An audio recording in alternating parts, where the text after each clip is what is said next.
Eso se trata. De eso se trata. El análisis, la opinión y la información oportuna en la entrevista. De eso se trata. Y ya está conectado, ¿verdad? Querido Arturo, ¿cómo estás? Muy buen día. Hola, ¿qué tal, Ricardo? Muy bien, muy buenos días. Encantado de verte, de hablar contigo por este medio. No, hombre, el placer es de nosotros y además me dio mucho gusto ya tener tu libro que escribiste junto a Giovanni Perea y Eduardo Báez, Urbicidio, Filosofía de la Herida. Lo pude leer el fin de semana y vaya tema, vaya tema, Arturo. Tú eres un especialista en temas de violencia.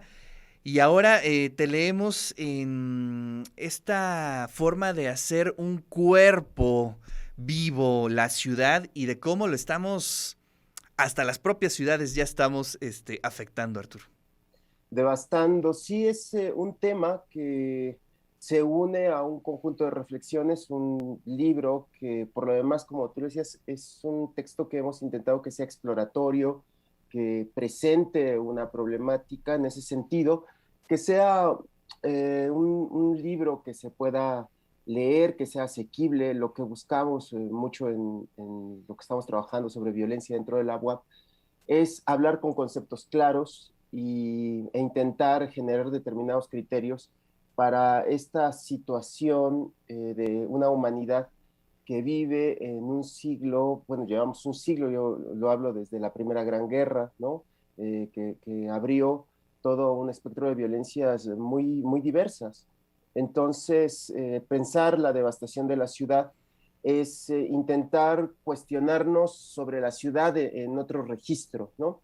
Es decir, nosotros estábamos analizando en el 2016 dentro del posgrado en la UAP, tenemos un laboratorio de ideas sobre la violencia, y estábamos analizando la problemática de la violencia dentro de las ciudades.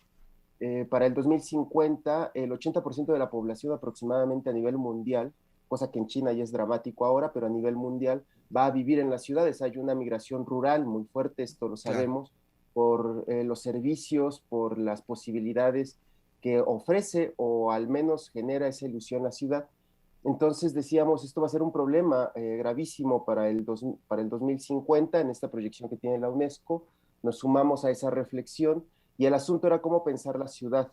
Entonces, pensar la ciudad desde cómo se organiza, cómo se construye, cuáles son los intereses, cómo se administra, cómo se genera política, era algo que ya venía siendo la filosofía desde luego desde Platón. Y sí. Nosotros lo que hicimos fue pensar en un registro distinto y no es pensar cómo se construye, sino qué es lo que se pierde cuando se destruye una ciudad. Y hay varias formas. Nosotros atendimos en este libro en particular a la violencia bélica por la instrumentalidad, la tecnología, los discursos de odio, que son aquellos que también promueven y canalizan determinadas formas de destrucción y que estamos viendo hoy día, ¿no? Entonces, lo que queremos es también situarnos en un panorama global. México es un laboratorio de crueldades terrible. Realmente tenemos colegas, tenemos una gran red dentro del posgrado en filosofía, de colegas que vienen de otros países a investigar cómo nos estamos dando muerte, ¿no? Cómo se produce la muerte en México. Y nosotros ahora quisimos sumarnos a una reflexión global sobre las ciudades. Entonces, no es un problema de política internacional, sino que es un problema de cómo es que la humanidad ha generado también determinados recursos para destruir hasta su propio hábitat, ¿no? En unas dimensiones, hasta los escombros, pues, como se les conocía antes. Claro. Oye, fíjate que leyendo tu libro hay sutilezas que yo no había, quizá porque ya estoy o estamos envueltos en una cultura de violencia y de pronto damos muchas cosas por hecho que siempre han existido. Pero me interesó mucho este parteaguas a partir de la explicación que dan en el libro, en donde se separa cómo antes se destruía o tenía, digamos, objetivos estratégicos, destruir ciertas cosas de la ciudad, pero no existía esa percepción de destruir los símbolos culturales, ¿no? A lo mejor se destruían, pero como un daño colateral. Y cuando empieza esa lógica de destruir los símbolos, los espacios, las bibliotecas, los museos, la historia, ahí es donde creo que lleva a otro nivel esta forma de destrucción, Arturo. Sí, el urbicidio es una de estas categorías, estos conceptos, todo tu auditorio podemos pensar conjuntamente en conceptos que no conocíamos hasta el siglo XX como genocidio o arma de destrucción masiva. Urbicidio es uno de estos términos que se ha generado en los últimos 50 años para intentar dar razón o visibilizar, como tú lo estás precisamente afirmando, visibilizar una forma de destrucción de violencia particular. Y es aquella que se da sobre los cuerpos que construyen ciudad, ¿no? Finalmente el espacio público es aquello, podemos decirlo rápidamente en una definición simple, es aquello que se genera en el espacio entre los edificios. Claro. Ese espacio en donde convivimos, en donde nos encontramos, en donde nos conflictuamos también, no necesariamente todo es armónico dentro de un espacio urbano, pero hay una reflexión que va muy de la mano con esto que estás mencionando sobre la destrucción de las ciudades y los espacios, y tiene que ver con poner al espacio y a los cuerpos como centro de reflexión, lo que llamamos una reflexión corpocéntrica. Entonces, pensar los edificios ya no como objetos aledaños o como si fueran únicamente recipientes de la vida, sino como también estructuras que se generan a partir de la convivencia, son el registro de nuestro trabajo en comunidad. Esto lo decimos en el libro. Si alguno de nosotros se ha puesto a intentar construir mínimamente una casa, sabrá el trabajo que ello implica, ¿no? Ahora, desde luego, las grandes constructoras nos dan los espacios y nos dicen cómo tenemos que habitarlos, porque se producen espacios en escalas masivas. Pero antes, construir una casa, todavía en México lo hay, construir una casa era un hecho de generaciones, ¿no? Entonces, destruirlo implica destruir también esa memoria. Estamos frente a una situación muy particular en Medio Oriente, en donde estas situaciones se están generando. En este momento se están destruyendo ciudades en el mundo. Los investigadores nos hemos dado cuenta que no intentan afectar los espacios militares, ¿no? O un hospital, sino que se afectan los espacios de encuentro, de diversidad cultural, como ya lo decías, las bibliotecas, los museos, que son símbolo de lo más, digamos, del clímax de la ciudad. La ciudad vive en su diversidad. Nos encontramos en la diversidad e intentamos armonizarlo a partir de ciertos espacios, pero esto no le va bien a quienes tienen una ideología, ¿no? A quienes se cierran a otras formas de ver el mundo. Entonces, son esos puntos los que hay que atacar, los puntos de la diversidad para generar visiones únicas, uniformes, y en donde el odio se canaliza de una mejor manera. Claro. Entonces, estamos ante una evidencia, nosotros afirmamos este tipo de problemas, es una evidencia más de que la violencia no es un acto de locura, no es un acto desenfrenado, de barbarie. Por el contrario, es un acto de suma racionalidad. De ingeniería total, ¿no? Absolutamente, Circa. Oye, déjame leerte un párrafo de tu libro que me gustó muchísimo. Dice, ¿qué son los edificios? Los edificios son cuerpos construidos por otros cuerpos.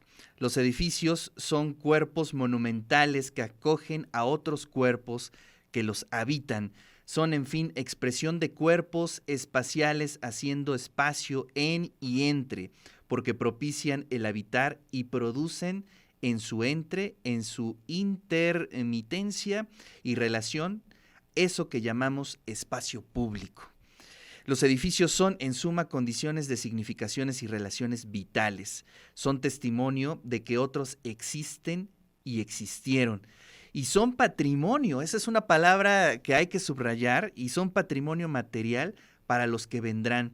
Para estas edificaciones construyen espacios comunes y compartidos.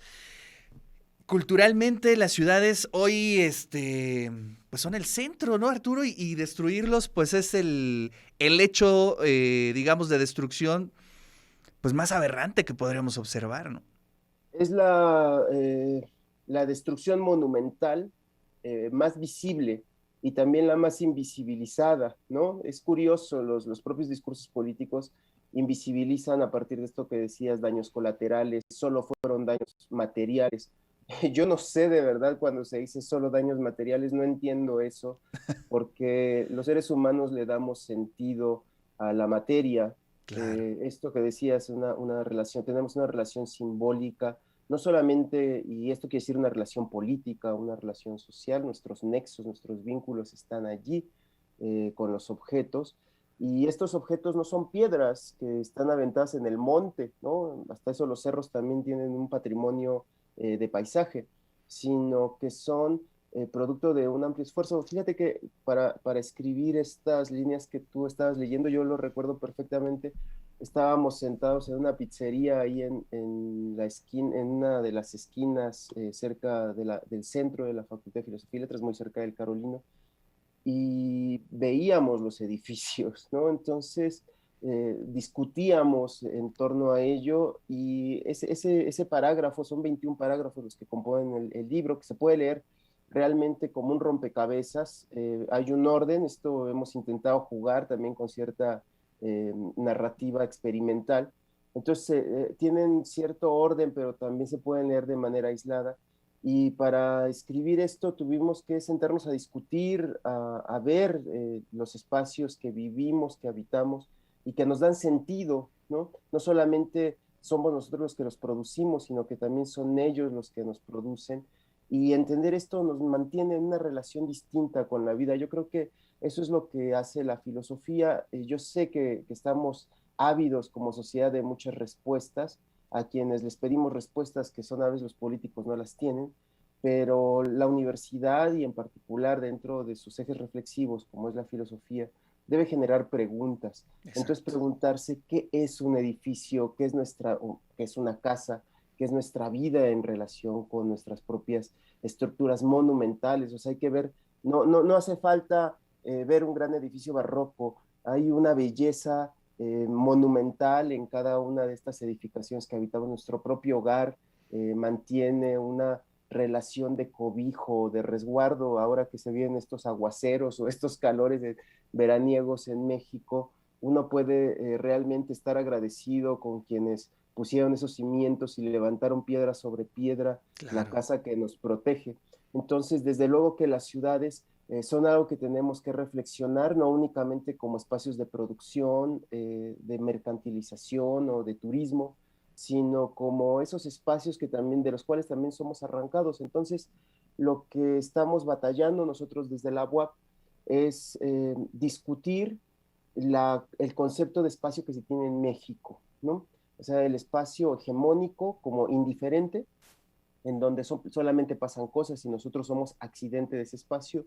No, también lo producimos. Esto forma parte de una reflexión más vasta sobre los cuerpos victimados en México, los cuerpos desaparecidos, y luego Sí. están los cuerpos citadinos, monumentales, que son los edificios. Entonces, si logramos hacer un tejido en donde estos cuerpos sean respetados, no sean ultrajados, ¿no? Y no solamente nos referimos a violencia bélica, tú en el libro te puedes dar cuenta que nos desviamos del concepto de urbicidio sobre la gentrificación, Claro. que esto ha trabajado mucho el Colegio de Antropología de la UAP con nuestro colega Ernesto Licona y David Sotelo y tantos otros allí, para hablar sobre la gentrificación en Puebla, por ejemplo, ¿no? Cómo han sido desplazados y cómo se han ocupado los espacios antes de vida, las vecindades, Sí, sí, sí. esa vida que había en Puebla. Yo no sé, no soy de acá, pero todavía Hay un buen ejemplo que hace el doctor Licona precisamente sobre esos casos. Esa placita que está enfrente de Angelópolis, ¿no? Donde está la Gandhi, donde está más negocios. Es una isla, ¿no? Y sí, y simbólicamente es una isla donde, digamos, es propiedad privada, asentado en un terreno milenario. Además, te cobran por estacionarte, además, todo el mundo hace negocios ahí, ¿no? Pero cuando toca hacer la fiesta patronal, la gente va y cruza por ahí, ¿no? Eso es un ejemplo muy interesante de cómo hay distintas capas, ¿no? Sobre los lugares. O bueno, la discusión sobre las protestas feministas, ¿no? Y rayar los monumentos. Hay gente que está de acuerdo. La Ciudad de México, por ejemplo, por aquí pasó la marcha y por aquí los limpió. En otros lugares se deja como una forma simbólica también de tener esos temas dentro de los cuerpos de los edificios. Hay muchas discusiones y muchas preguntas, Arturo, pero se nos acabó el tiempo. En verdad, te agradezco muchísimo, muchísimo tu tiempo y este libro que la pasé muy bien el fin de semana, Urbicidio, Filosofía de la Ciudad Herida. Te mando un fuerte abrazo, Arturo. Muchas gracias, ojalá y puedan leerlo, está en las plataformas digitales, conseguible, muy asequible también en precio y ojalá y se pueda leer para poder discutirlo. Al contrario, agradezco mucho a tu espacio y a tu persona, desde luego. Ahí está Arturo Aguirre, como siempre, un lujo charlar con él. Eso se trata. De eso se trata. El análisis, la opinión y la información oportuna en la entrevista. De eso se trata.